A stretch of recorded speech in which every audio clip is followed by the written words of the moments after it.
Benteng pertahanan alam Aceh perlahan melemah.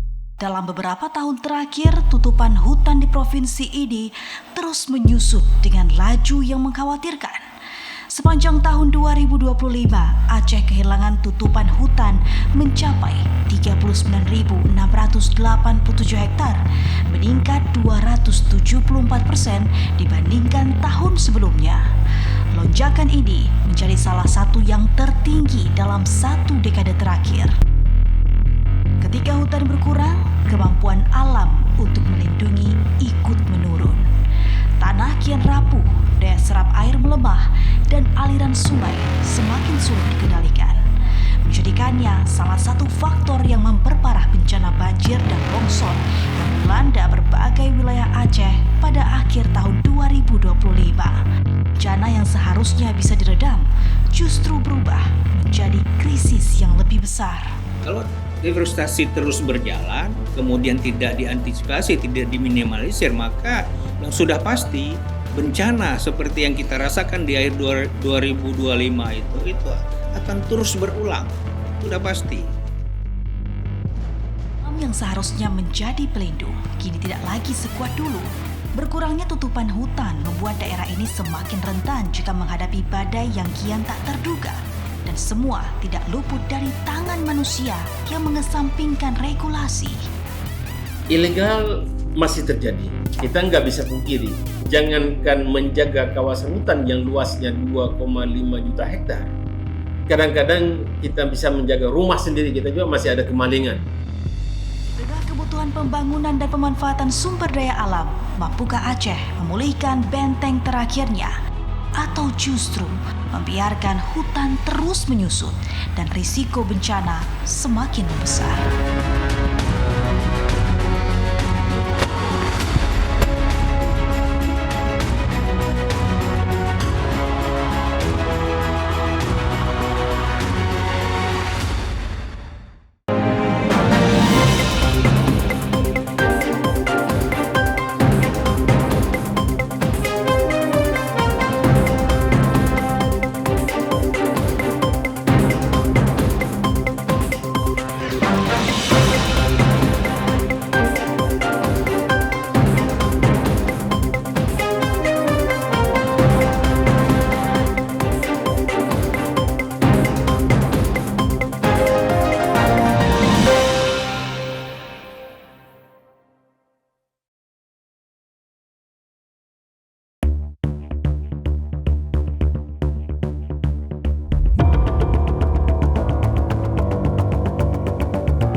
Pemirsa, deforestasi yang terjadi kini kian mengancam lingkungan Aceh.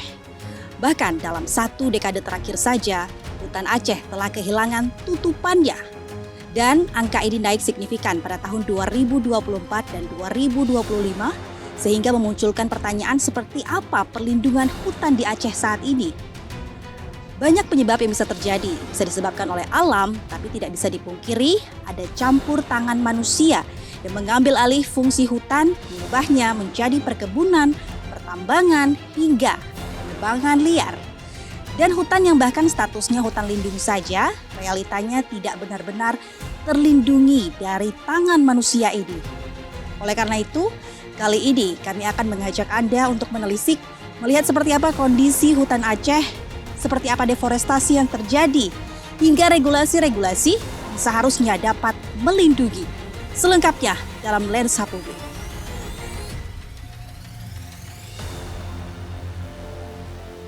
Menjadi wilayah dengan resiko bencana yang cukup tinggi, Aceh membutuhkan pertahanan alam. Hutan yang berfungsi sebagai penyerap air hujan, menjaga kestabilan tanah, mengatur aliran sungai serta menjadi habitat bagi keanekaragaman hayati dan satwa. Maka ketika tutupan hutan berkurang, kemampuan alam untuk menahan banjir, longsor, dan dampak cuaca ekstrim juga ikut melemah.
Pemirsa, saat ini saya sedang berada di Yayasan Hutan Alam dan Lingkungan Aceh.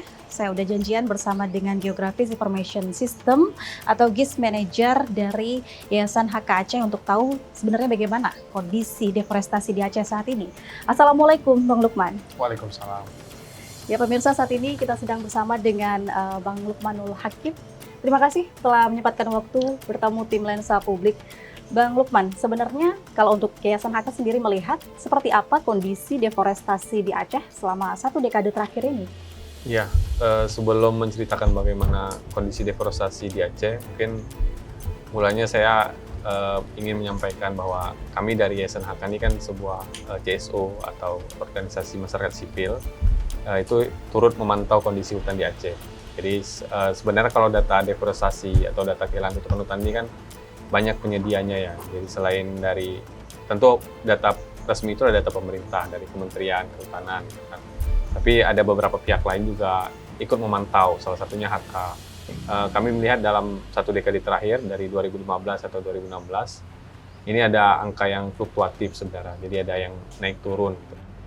Di tahun 2015-2016 kami melihat angka kehilangan tutupan hutan tadi sekitar 21.000 hektar per tahunnya.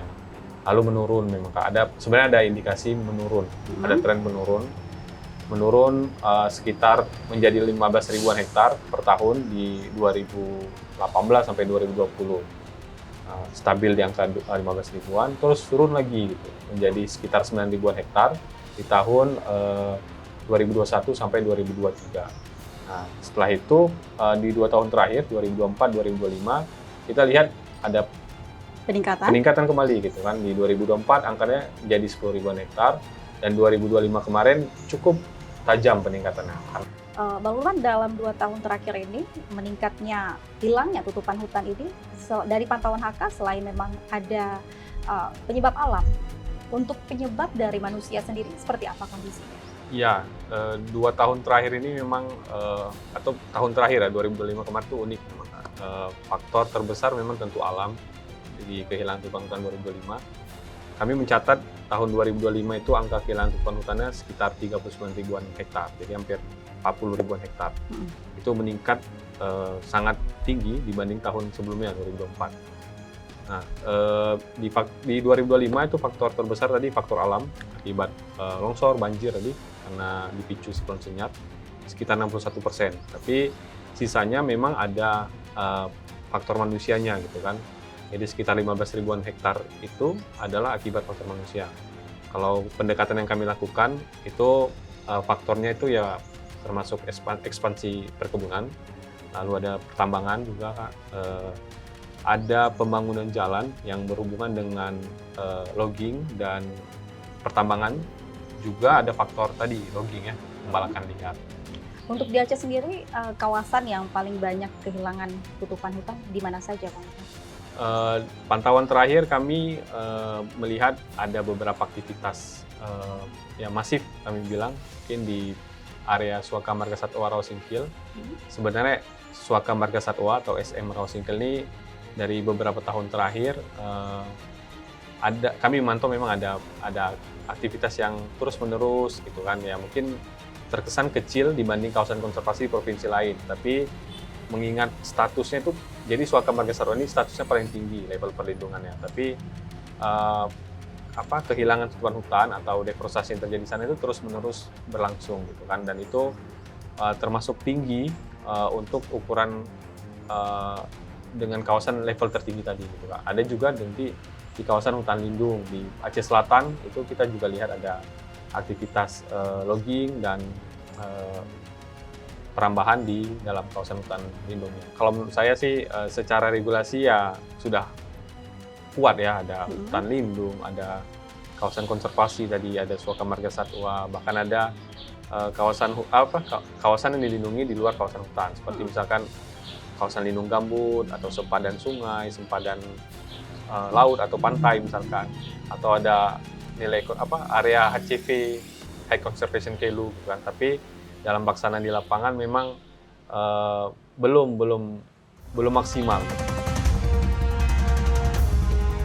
Hasil pantauan Yayasan HK menunjukkan hilangnya tutupan hutan bukan lagi sekedar ancaman. Hal ini dapat memperlemah daya tahan alam dan turut mengkhawatirkan keberlangsungan ekosistem dan keselamatan masyarakat. Maka ini menjadi pengingat bahwa upaya perlindungan hutan harus dilakukan secara konsisten dan berkelanjutan.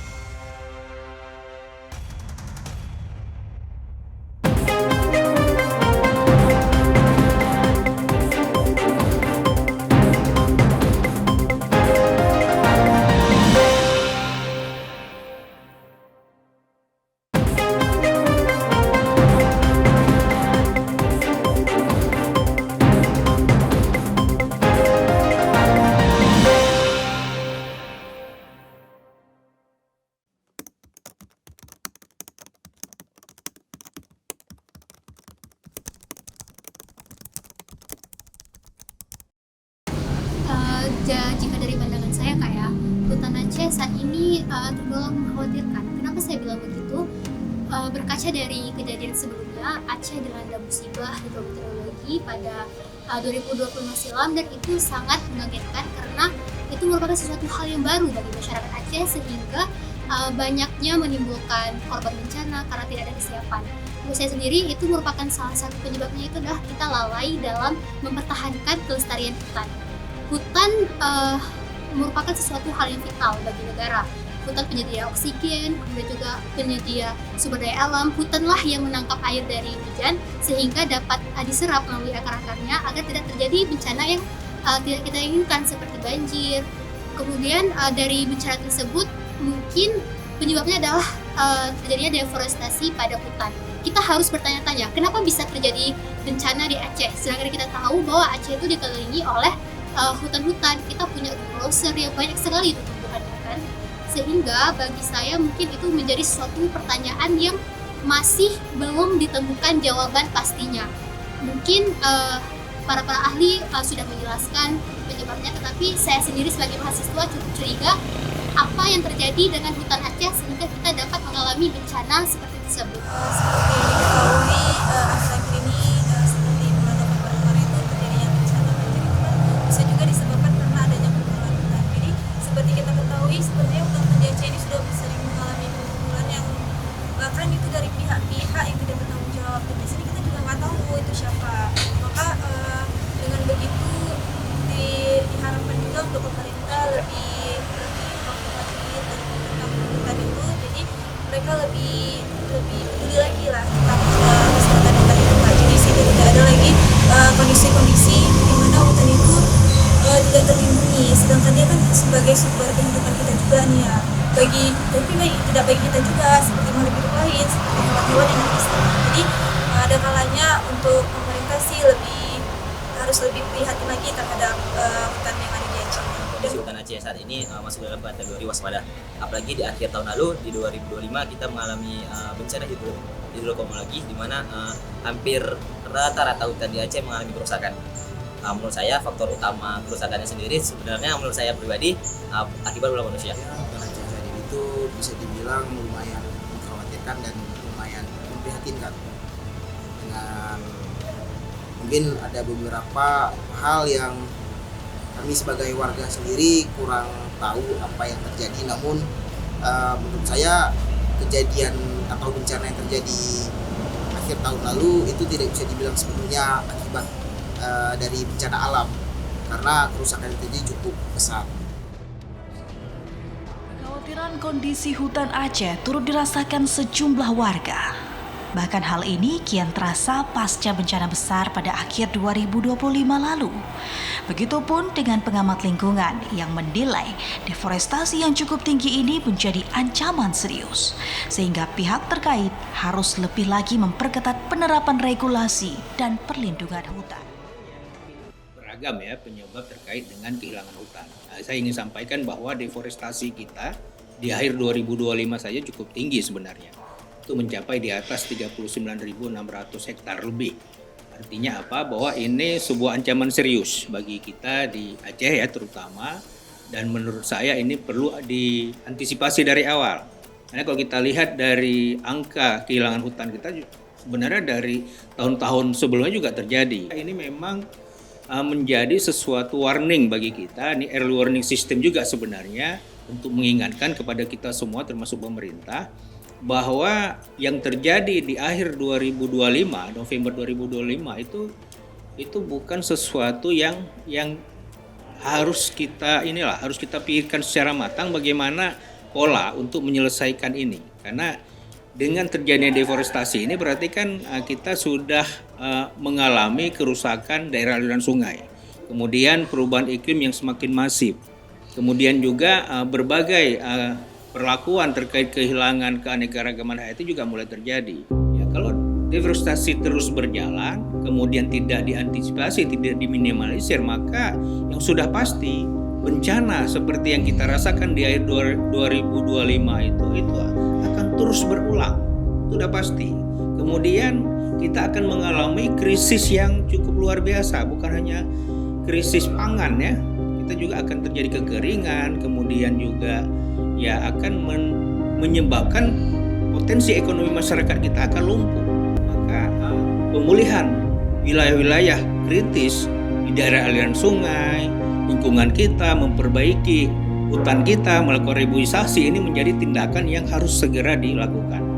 Bahwa tidak lagi diberikan izin-izin terkait dengan katakanlah mempercepat laju deforestasi, misalnya izin tambang. Kemarin itu kan sampai 20 lebih izin tambang keluar di akhir 2025. Harusnya ini dievaluasi lagi. Kemudian juga izin-izin HGU.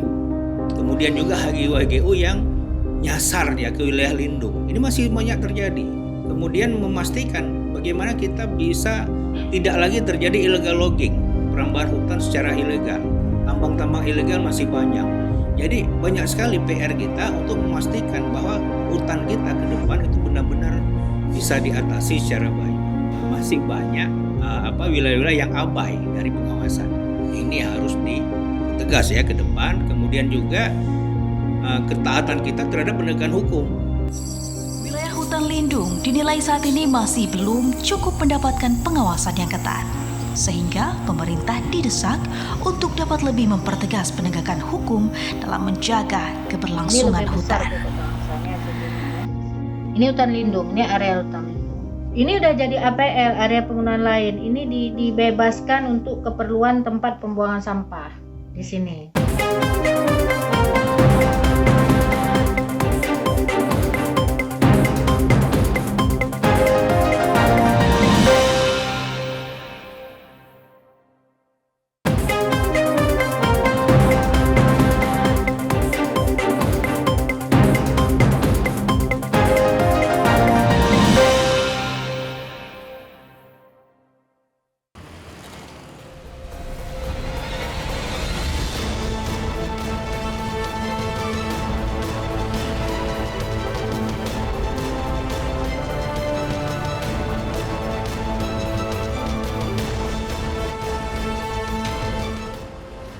Pemirsa, sejumlah pihak menilai bahwasannya penjagaan hutan di Aceh masih harus ditingkatkan lagi. Oleh karena itu, saat ini saya sedang berada di DLHK Aceh untuk menjumpai Kepala Dinas Lingkungan Hidup dan Kehutanan Aceh bertanya seperti apa sebenarnya penjagaan hutan-hutan di Provinsi Aceh.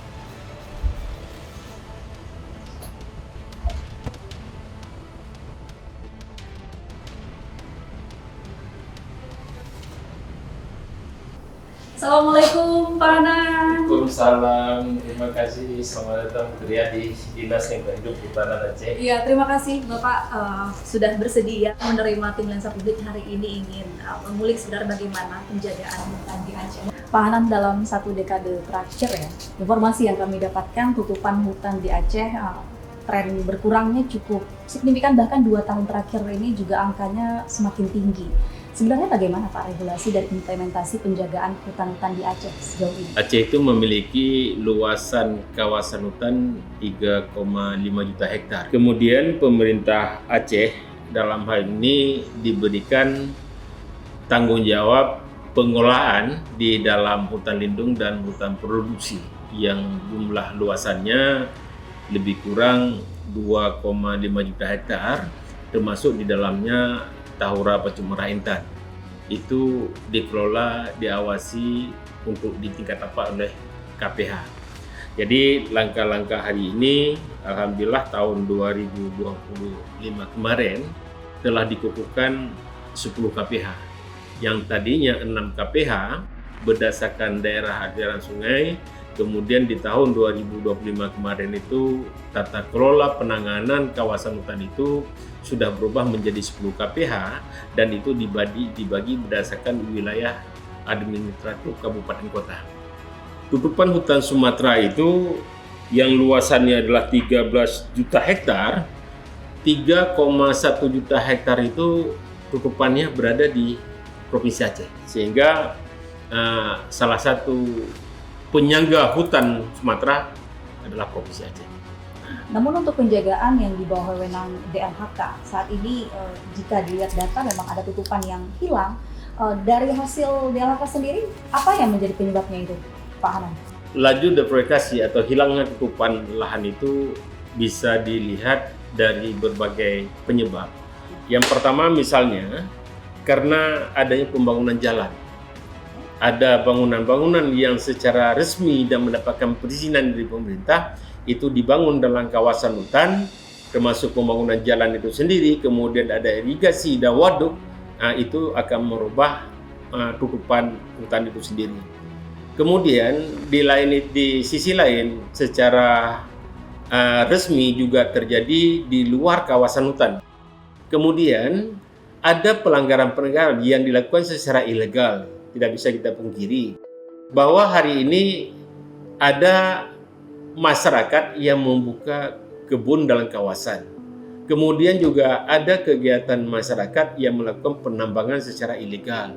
Inilah ini penyebab-penyebab daripada laju deforestation yang legal dan ilegal yang terjadi di Provinsi Aceh. Kami dapat sampaikan bahwa tahun 2023-2024 kita laju deforestation berdasarkan data yang dirilis oleh Kementerian Kehutanan itu adalah 11.265 hektar. 11.265 hektar itu adalah di dalam area kawasan itu 5.210 hektar.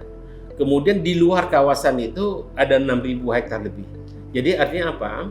Yang terjadi deforestation itu di luar kawasan jauh lebih besar dibandingkan dengan dalam kawasan. Tapi Pak Hanan setuju bahwasannya aktivitas ilegal ini memang masih terjadi? Ilegal masih terjadi. Kita nggak bisa pungkiri. Tidak semua kawasan hutan itu bisa kita pastikan terlindung secara utuh. Pasti ada dan tidak bisa dipungkiri ada terjadi misalnya penambangan dalam kawasan. Inilah tugas-tugas kami untuk meminimalisir daripada kejadian itu. Kita sudah menyampaikan kepada KPH, kemudian KPH juga sudah menjalankan setiap masyarakat yang masuk dalam kawasan hutan itu harus disurati, diinformasikan bahwa kegiatan dia adalah melanggar daripada regulasi yang ada dan dia melakukan pembukaan kebun dalam kawasan, ada sanksi hukumnya. Itu sudah kita sosialisasikan dan itulah merupakan bagian daripada tugas daripada kawan-kawan yang KPH yang ada di lapangan. Apakah sanksi hukum untuk pelanggar ini saat ini sudah diterapkan? Sudah. Kita sudah menerapkan itu semua. Dan kita sudah kerjasama sama Polres-Polres setempat. Dan ada beberapa kasus naik ke ranah hukum. Namun hari ini juga tidak bisa kita pungkiri, kita masih memiliki keterbatasan itu. Bahkan kita mengharapkan dukungan dan hari ini ada beberapa KPH sudah melakukan kerjasama dengan lembaga mitra. Artinya mereka lah yang memberikan dukungan terkait dengan pendanaan dalam rangka melakukan pengawasan kawasan hutan tadi daripada perubahan untuk kegiatan patroli yang dilakukan di lapangan. Dengan luasnya wilayah hutan Aceh, tidak terpungkiri bahwa aktivitas ilegal dari manusia belum sepenuhnya terhindari. Disinilah peran dari masyarakat bersama pemerintah dituntut berkomitmen bersama, diiringi ketegasan regulasi, konsistensi pengawasan, serta kesadaran kolektif untuk melindungi alam. Sebab pada akhirnya, masa depan Aceh tidak sekedar ditentukan oleh seberapa banyak sumber daya yang dimanfaatkan, namun juga seberapa bijak alam dijaga.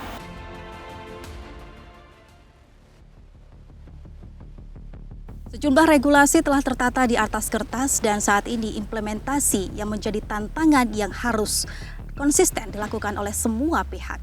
Karena hutan Aceh merupakan warisan alam yang juga dapat menjaga keseimbangan lingkungan.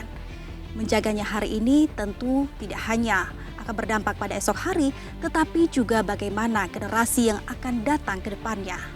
Pengawasan harus konsisten dilakukan karena deforestasi kian menjadi ancaman. Akhirnya, saya Azalia Farli mengakhiri Lensa Publik kali ini. Assalamualaikum dan sampai jumpa.